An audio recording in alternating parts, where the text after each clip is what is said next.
Here's a quick tutorial on how to make window shades for sleeping in your car. I'm making these for a Prius, but the procedure should work for any car.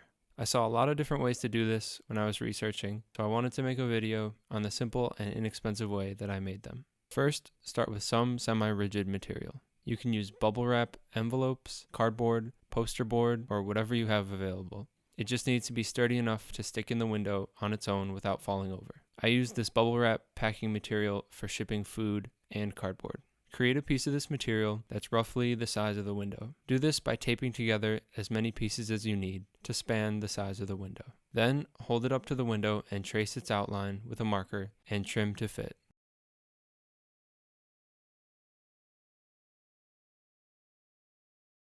I found that leaving the cutout a little bit bigger than the window helped it stay in place. Once you have the cutout of your semi-rigid material, get some black cardstock. You can find big sheets of it for $1 from Walmart, an office supply store, or a craft store. Lay your cutout on top of the black paper and trace again.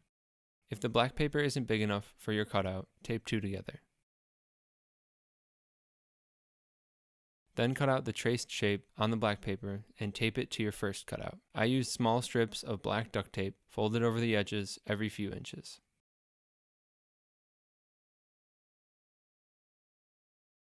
Make sure to test fit your final product and you're good to go. If it doesn't fit how you want, trim and retape. This should completely block light from inside or outside the vehicle. I use this technique for all my windows besides the windshield. For that, I bought a shade from Prius Chat. The rear window shade has a hard time staying in place, so I use a shower curtain rod to hold it up. I hope this helped and saved you some money and confusion. Let me know if you have any questions. I'm happy to help. Peace. So thanks for watching.